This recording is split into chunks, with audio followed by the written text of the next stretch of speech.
हाल ही में world gold council यानी WGC की नई गोल्ड डिमांड ट्रेंड्स रिपोर्ट ने दुनिया की बदलती आर्थिक रणनीति की बड़ी तस्वीर सामने रखी है।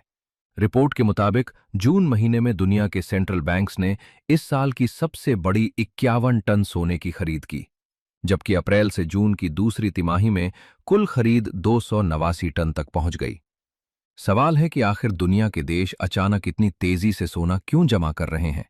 इसकी सबसे बड़ी वजह है बढ़ता जियोपॉलिटिकल रिस्क। अलग अलग क्षेत्रों में बढ़ते तनाव, युद्ध और प्रतिबंधों ने देशों को ये सोचने पर मजबूर कर दिया है कि केवल US डॉलर पर निर्भर रहना अब सुरक्षित नहीं है।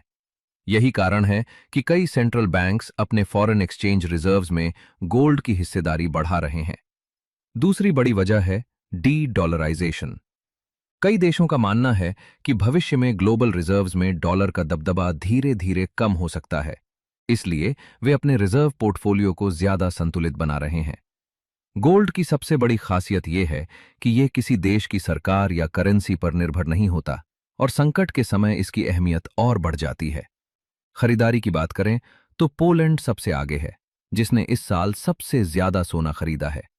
चाइना भी लगातार अपने गोल्ड रिजर्व्स बढ़ा रहा है, जबकि उज़्बेकिस्तान, कजाकिस्तान और चेक रिपब्लिक जैसे देश भी इसी रणनीति पर काम कर रहे हैं।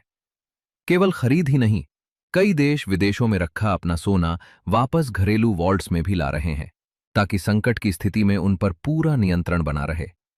वर्ल्ड गोल्ड काउंसिल का कहना है कि यह केवल कुछ महीनों का ट्रेंड नहीं, बल्कि ग्लोबल फाइनेंशियल सिस्टम में एक बड़ा स्ट्रक्चरल शिफ्ट है। यानी आने वाले वर्षों में सेंट्रल बैंक्स के बीच गोल्ड की मांग और बढ़ सकती है।